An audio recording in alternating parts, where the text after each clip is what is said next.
tardes, Universidad de Guayaquil. En este contexto del cuarto Congreso Internacional organizado por la Facultad de Ciencias Administrativas con la temática Cooperación Universidad-Empresa con Liderazgo y Desarrollo Social, me es placentero presentar a la docente Narcisa de Jesús Núñez Gallardo, que viene de la Universidad de Guayaquil, y el tema a presentar en esta ponencia es estudio de la utilidad de las zonas francas en Ecuador versus Colombia. Las preguntas que se formularán luego de esta exposición las canalizará el doctor Juan Francisco López, con quien tengo el agrado de compartir la sala. Para la exposición cuenta con 15 minutos y luego tendremos 5 minutos para absorber las preguntas que plantee el público. Adelante, por favor. Bien, muchas gracias a todos por la oportunidad de realizar mi ponencia. Bien, como tema, en efecto, se trata del estudio de la utilidad de las zonas francas, tanto en Ecuador como en Colombia. ¿Sí? ¿Por qué hemos escogido este tema? Justamente por la dinámica que se presenta actualmente. Sabemos que en nuestro país las zonas francas han ido desapareciendo. Y en un nuevo contexto, en este caso, se ha hecho un cambio, ya no una zona franca, sino directamente bajo el esquema de una sede.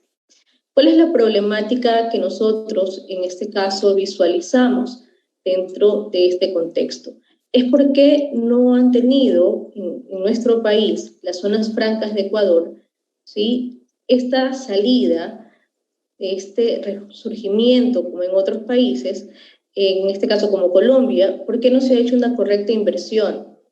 ¿Por qué nosotros como país no hemos podido, en este caso, poder aprovechar estos recursos, estos beneficios que nos dan estas zonas para mejorar nuestra balanza comercial como tal, ¿no? Entonces, ahí cabe mencionar que estas zonas francas estuvieron vigentes hasta el año 2010 dentro de nuestro país. Después del 2010, a lo que apareció la reforma, en este caso con el Código Orgánico de la Producción, Comercio e Inversiones, se cambió a un nuevo esquema que es el de sede. ¿Cuál es el objetivo general de este trabajo, ¿no? Es realizar un comparativo del estado de las zonas francas versus tanto en Ecuador como Colombia, para de esa forma poder detectar cuáles han sido las pequeñas falencias que tal vez no han permitido desarrollar en nuestro país como tal.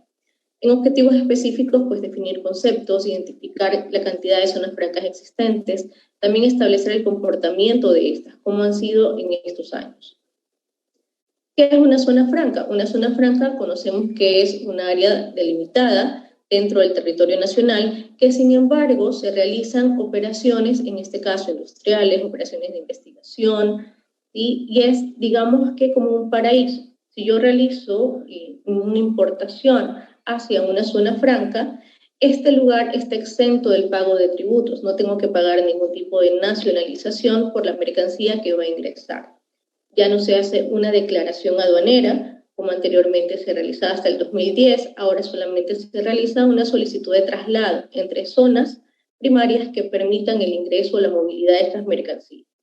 La única consideración que también hay que tener presente es que cuando las mercancías están dentro de la zona franca, o en este caso también una sede, estas no pueden salir de este territorio, es decir, no pueden salir del área al cual han sido autorizadas para operar como tal. Caso contrario, pues vendrían las sanciones por parte de la administración aduanera. Si una carga que llegó extranjera quiere salir a los alrededores de este espacio, de esta área geográfica, tienen que proceder con la nacionalización correspondiente.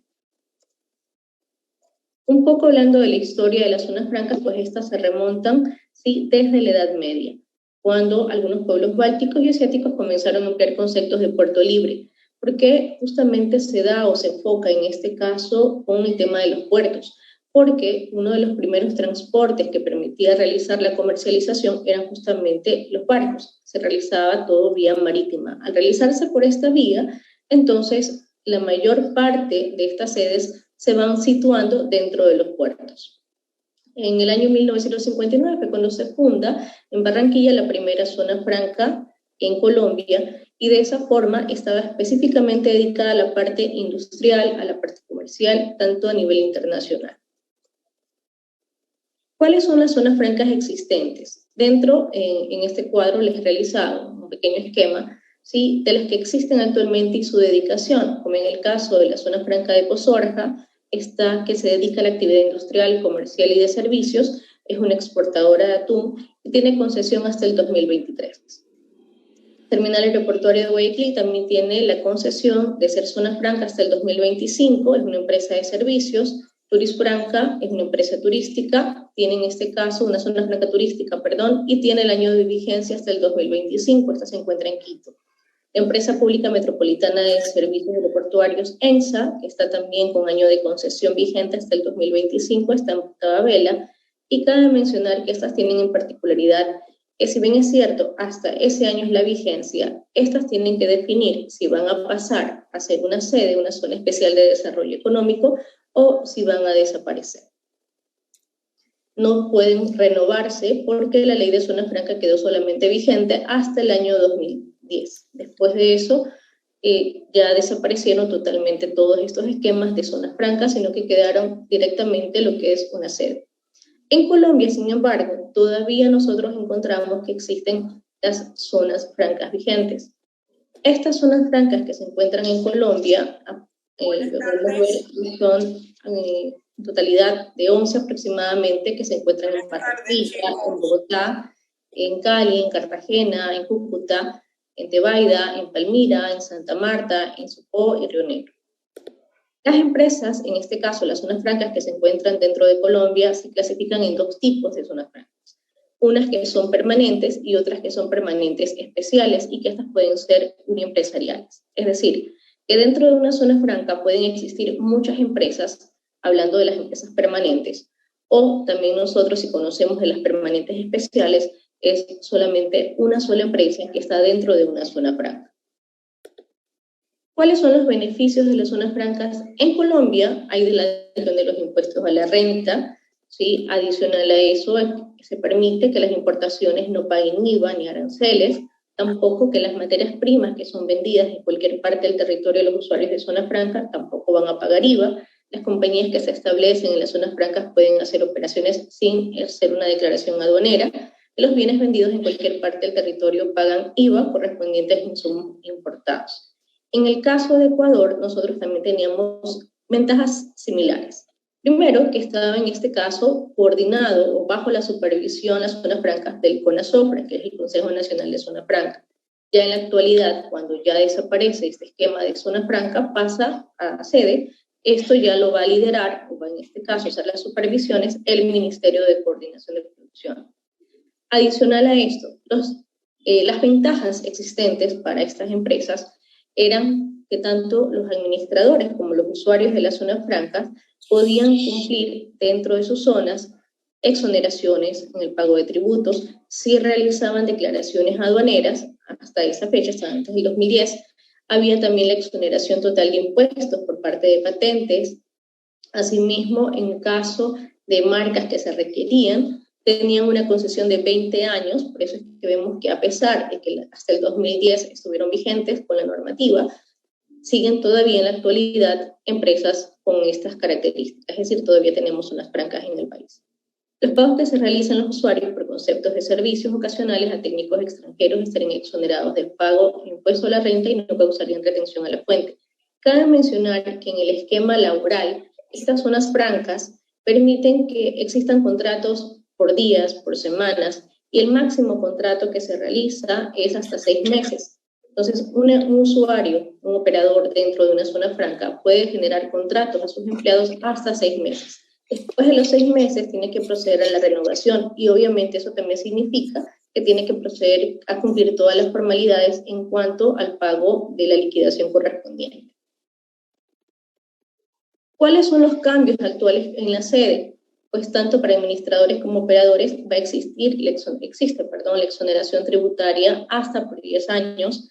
Asimismo, una vez que se finaliza el periodo de exoneración, cuentan con una reducción de hasta el 10% de impuesto a la renta, y esta va a estar aplicable hasta 10 años. También, en el caso de las importaciones, financiamientos y pagos de dividendos con exoneración al 5% del ISD, es el impuesto de salida de divisas, el IVA pagado en el caso de adquisiciones de materias primas locales, territorio nacional. ¿Cuál ha sido este plus que ha tenido, por decir, las zonas francas, en este caso en Colombia? Es que ellas se han dedicado mucho a incentivar la inversión. El objetivo o la idea de crear estas zonas francas son justamente en que se pueda invertir. De esta forma, obtener también incluso, para impulsar, también el sector exportador, permitiendo que estos adquieran materias primas sin el pago de tributos, pasen el producto por un proceso respectivo y luego de eso puede hacerse la exportación. En cuanto al momento que ingresa la materia prima al país, directamente hacia una sede o hacia una zona franca, esta no paga ningún tipo de tributo. Es procesada dentro de la misma sede, tampoco paga tributos. Al momento de la exportación, tampoco va a cancelar ningún tipo de impuestos. Salvo que si esta sede o esta zona franca desea hacer una venta local aquí en el país, entonces ahí sí, al momento de sacarla de la sede o de sacarla de la zona franca, esta tiene que ser nacionalizada, pagar los tributos respectivos, es decir, se tiene que hacer una importación a consumo con codificación 10 para que de esta manera se pueda comercializar dentro del país.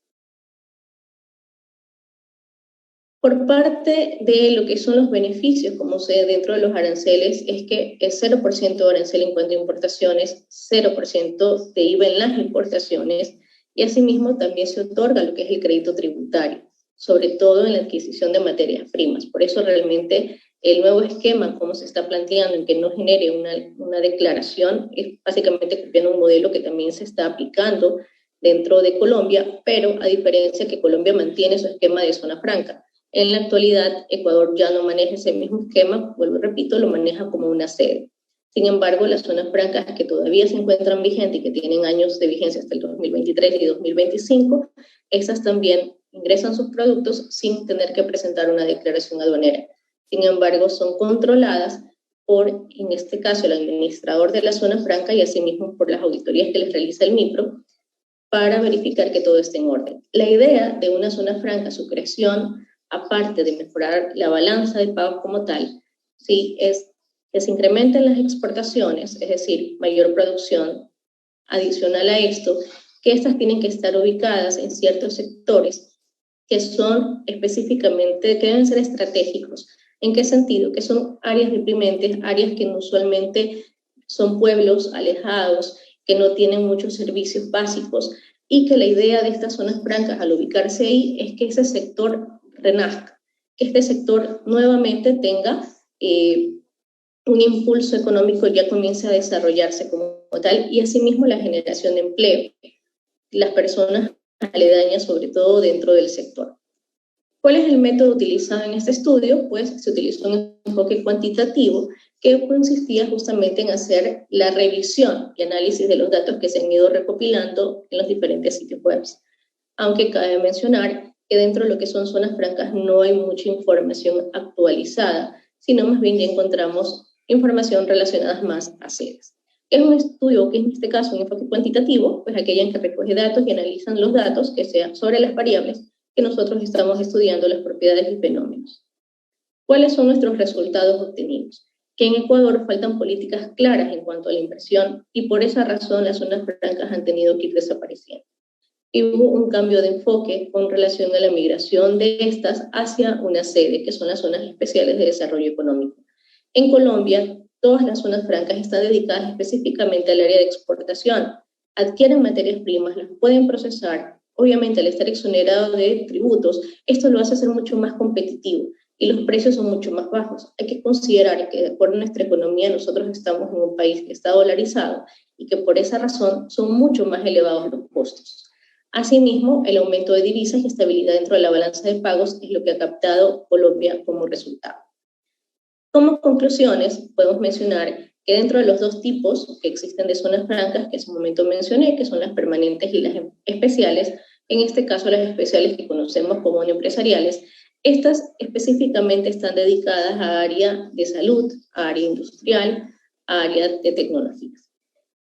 Existe lamentablemente, vuelvo y repito, información desactualizada de las zonas francas de Ecuador. Si uno ingresa a la página del Ministerio de Producción, aparece incluso como zonas francas vigentes, algunas zonas que ya finalizaron su concesión en el año 2019.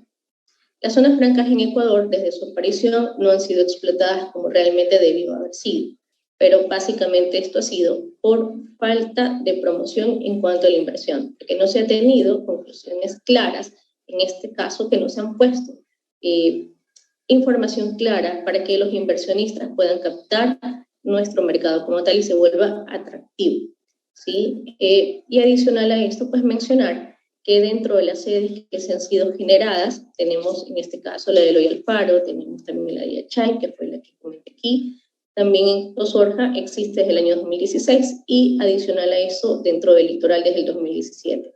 Pero estas hasta ahora no han podido recuperar lo que se tenía estimado que harían o que permitirían unas zonas francas como tal. En Colombia, por ejemplo, en la actualidad, en tema de empleo, es así, más de 165.000 personas que tienen empleo gracias a las zonas francas.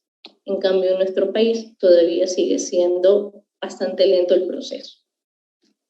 Bien, muchas gracias a todos por la atención.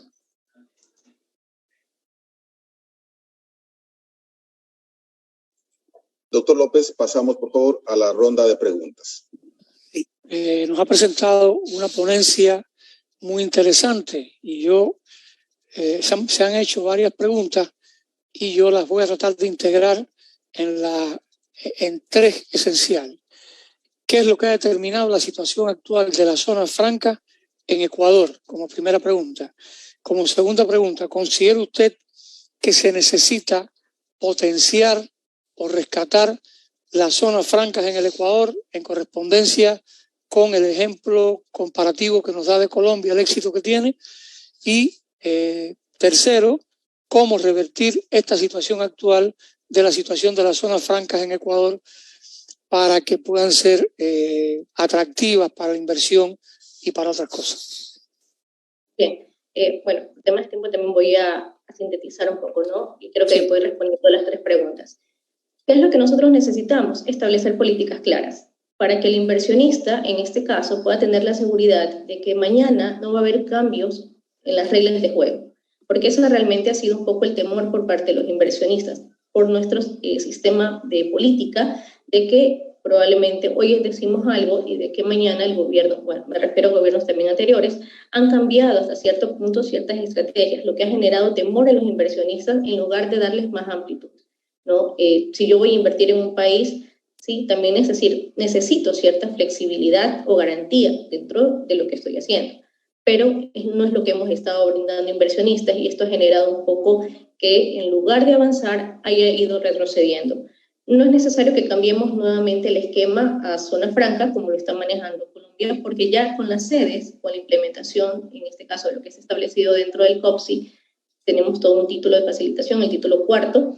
Ahí plantea todo lo que nosotros se requieren como requisitos, en este caso, para tener una sede. Y adicional, ahora ya no necesitamos una declaración como antes lo hacíamos. Ya con el esquema de sede tenemos una gran similitud o igualdad al esquema que maneja Colombia. Y de esa forma es mucho más atractivo porque ya no tenemos que manejar una declaración, sino directamente dentro del mismo portal de aduanas de Ecuapaz, nosotros generamos una solicitud de traslado y se procede a hacer automáticamente. Entonces es mucho más fácil, incluso en el tema de manifiestos, es mucho más fácil, más ágil, una carga que normalmente tomaría un tiempo de nacionalización o tiempo de traslado con una declaración aduanera hasta que sea un aforo, tomaría de 2 a 3 días, con una solicitud de traslado un promedio de un día, ¿no? Dependiendo obviamente si es una carga marítima o una carga aérea. Yo creo que puedo responder con ello las tres consultas. Bien, muchas gracias. Muy gentil. Una vez que se ha dado atención a las inquietudes formuladas por el público y canalizadas muy hábilmente por el doctor López en concordancia con el tiempo que tenemos, me queda pues felicitar la exposición realizada y por supuesto reconocer la participación del público. Muchas gracias. Agradecemos su ponencia. Gracias. Yo también les agradezco a todos la participación y la colaboración al participar.